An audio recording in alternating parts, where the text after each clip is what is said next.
안면거상하면 어떤 부작용들이 떠오르세요? 멍과 붓기, 칼기, 흉터. 근데 이런 것들도 물론 일어나면 안 되지만 제가 생각하는 제일 심각한 부작용은 이에요. 안녕하세요. 민호성형외과 원장 윤민호입니다. 사실 성형 상담을 하다 보면 부작용에 대해서는 항상 여쭤보세요. 특히나 오늘 말씀드릴 안면거상은 아무래도 얼굴 전체에 영향을 미치는 거라 더 많이들 여쭤보십니다. 그래서 저는 그냥 여쭤보기 전에 일단 말씀을 드리는데요. 근데 안면거상뿐 아니라 어떤 수술이건 핵심은 부작용을 아는 것 자체가 아니고요. 부작용을 어떻게 예방할 수 있는가입니다. 보통 부작용은 부작용 대비를 못할 때 생기거든요. 그래서 오늘은 제가 안면거상 수술을 하면서 부작용을 어떻게 방지하는지를 기준으로 부작용이 왜 생기는지를 말씀드려 볼게요. 보통 안면거상 하시는 이유는 대부분 주름을 없애기 위해서입니다. 쫙 펴서 더 어려 보이도록 하는 거죠. 그래서 안면거상 수술을 피부를 당기는 수술이라고 이해하세요. 근데 이건 완전히 1차원적인 설명입니다. 피부를 당기는 것에 집중하다가 생기는 대표적인 부작용이 칼기거든요. 이렇게 생긴 것입니다. 그럼 안면거상 수술은 정확히 뭐냐? 근막층을 당겨 고정하는 수술입니다. 이 근막층, 스마스라고 부르는데요. 이게 어디에 있는 거냐면 이렇게 피부 아래에 지방이 있고요. 그 아래에 스마스가 있습니다. 안면거상 수술은 처진 피부와 그 아래 스마스라는 근막층을 당겨 고정함으로써 주름과 탄력 저하를 근본적으로 개선하는 안티에이징 수술입니다. 1차원적으로 피부만 당기지 않고 깊은 층까지 리프팅해서 턱선, 볼, 팔자주름 등을 자연스럽게 개선할 수 있어요. 그러면 이 안면거상 수술로 인한 부작용이 뭐가 있는지를 말씀드리고 더 중요한 어떻게 예방할 수 있는지에 대해서도 같이 이야기를 해보겠습니다. 안면거상 하면 떠오르는 부작용이 어떤 거예요? 멍과 붓기, 칼기, 흉터. 근데 이런 것들도 물론 일어나면 안 되지만 제가 생각하는 제일 심각한 부작용은 안면신경 손상이에요. 안면신경 손상은 피부와 스마스를 박리하다가 신경 쪽을 잘못 건드려 손상이 생기면 손상된 신경이 제 기능을 못하게 되는데요. 이때 한쪽 입꼬리가 움직이지 않거나 눈이 잘 감기지 않는 등이 손상된 부분에서 문제가 발생할 수 있어요. 다행인 점은 안면신경 마비까지 오는 경우는 확률이 상당히 낮습니다. 박리할 때 스마스와 깊은 층 근막을 조심스럽게 박리하면 신경 손상이 될 가능성은 거의 없어요. 그리고 만약에 정말 불운하게 안면신경 손상이 돼서 안면 마비가 발생하더라도 우리의 얼굴의 운동신경은 얼기설기 그물같이 서로 연결되어 있어요. 그래서 3개월에서 6개월 정도 후부터 다른 신경 가지에서 신경이 재생되어 안면마비가 치유됩니다. 그래도 일단 일어나지 않는 게 제일 좋으니까요. 할 때 잘하는 게 중요하겠죠. 저는 그래서 수술 시에 피부와 조직을 박리할 때 미세한 층의 변화도 체크하기 위해서 수술용 돋보기를 착용해서 항상 집중해서 수술하고 있어요. 제가 제일 심각하다고 생각하는 부작용은 안면신경 손상이었고요. 이것 때문에 오는 안면마비였어요. 나머지 부작용들도 이야기해 보도록 할게요. 첫 번째는 비교적 안전한 부작용이라고 할 수 있는데요. 바로 멍과 붓기입니다. 멍과 붓기는 어떤 수술이든 발생할 수 있고요. 사람에 따라서 멍이 안 드는 경우도 있지만 멍이 일단 들게 되면 2주 정도의 시간이 필요해요. 붓기는 큰 붓기는 한 달, 잔붓기는 6개월까지 서서히 빠집니다. 평균적으로 3개월만 지나셔도 거울 보시고 만족해 하시더라고요. 시간이 지나면 점점 더 자연스러워지겠죠. 추가로 감각 이상이 있는데요. 이것도 일시적으로 피부 감각이 저하되는 거예요. 이걸 부작용으로 생각하시는 경우가 더러 있더라고요. 감각 이상은 보통 2, 3개월 정도가 지나면 원래대로 돌아오고요. 부작용이라기보다는 정상적인 회복 과정의 일부입니다. 두 번째는 혈종이에요. 수술 후 출혈이 발생하면 피부 아래에 피가 고입니다. 그 피가 굳어지면 마치 선지 같은 혈종을 만들게 되는데요. 혈종이 생기면 피부 괴사로 이어질 확률이 매우 높아요. 저는 혈종을 예방하기 위해 수술할 때 꼼꼼히 지혈하고요. 수술이 다 끝나더라도 충분한 시간 동안 기다리며 피가 나는 곳이 없는지 여러 번 체크합니다. 그리고 피주머니를 넣어서 수술 후 발생할 수 있는 미세 출혈이 흡수되도록 합니다. 저는 피주머니를 중요하게 생각하는 편이에요. 피주머니는 일종의 보험이라고 생각하거든요. 혈종이 생길 위험이 낮아도 생기면 어쨌든 피해를 보는 건 환자분이시잖아요. 저는 그래서 안전을 위해서 피주머니를 꼭 넣습니다. 운전을 잘해도 자동차 보험을 드는 것처럼요. 하지만 지혈을 완벽하게 하면 되지 않냐? 라고 생각하실 수도 있을 것 같아요. 실제로도 지혈을 완벽하게 한다는 의미를 담아 피주머니를 차지 않아도 된다고 하는 곳들도 있더라고요. 저도 제 실력을 믿지만 수술에서 제일 중요한 건 제 실력이 아니라고 생각합니다. 정말 중요한 건 환자의 안전입니다.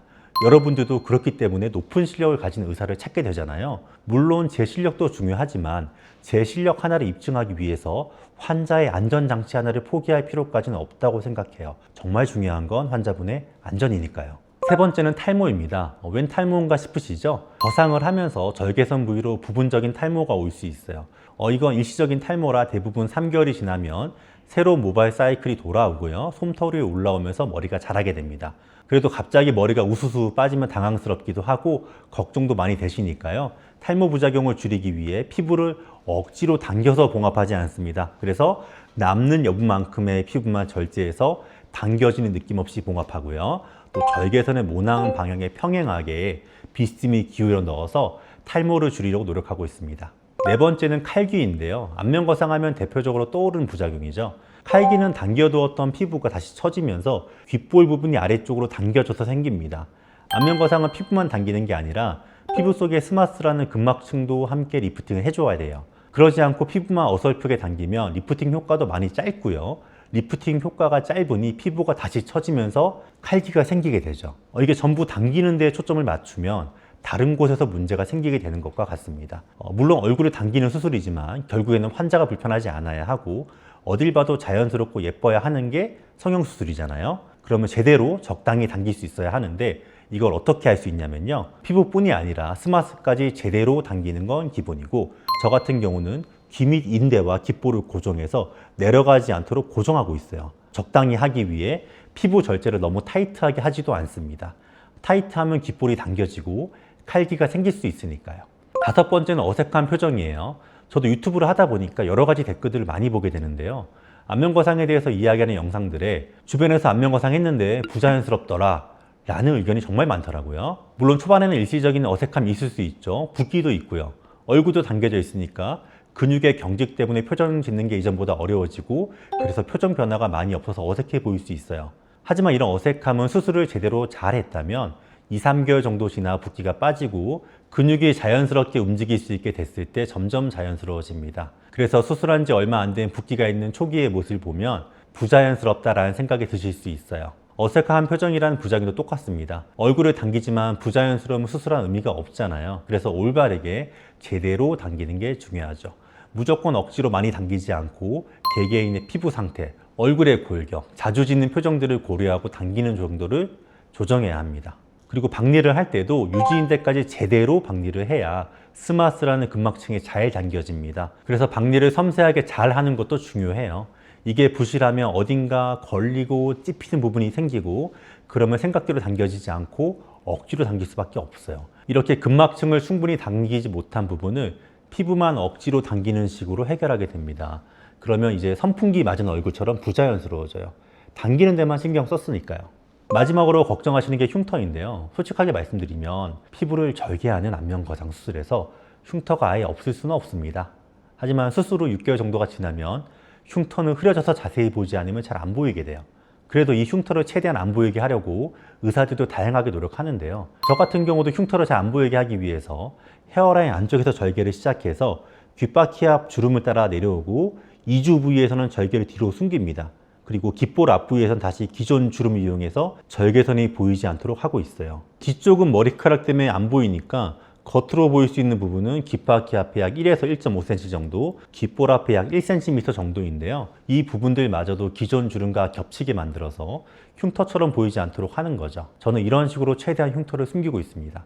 이렇게 다양한 부작용들에 대해서 이야기해봤습니다. 웬만한 부작용은 의사가 수술을 잘하게 되면 방지할 수 있는데요. 뭔가 붓기 이런 것 같이 당연하게 생길 수밖에 없는 것들은 빼고요. 그리고 발생하더라도 시간이 지나면 회복되는 것들도 많았죠. 그런데 아무리 저같이 수술을 잘하는 의사가 수술을 해도 수술받은 환자분께서 관리를 해주셔야 하는 것들이 있는데요. 이건 저희가 수술을 꼭 안내드리고 있지만 그래도 중요한 내용이라서 정리해서 말씀드려 볼게요. 첫 번째, 수술 후 일주일 동안은 몸에 힘주는 일을 피하시고 고개를 심장보다 아래로 숙이시면 절대 안 됩니다. 수술할 때 지혈이 잘 돼도 힘을 주거나 고개를 숙여서 머리 쪽에 피가 쏠리면은 혈관이 압력이 올라가서 지연성 출혈이 발생할 수 있어요. 이렇게 지연성으로 출혈이 생기면 아까 말씀드린 혈종이 생기게 됩니다. 혈종이 생겨서 피부 밑에 자리 잡게 되면은 피부가 압박을 받게 되고요. 혈액순환이 떨어져요. 그래서 최악의 경우에는 피부 괴사가 발생할 수도 있습니다.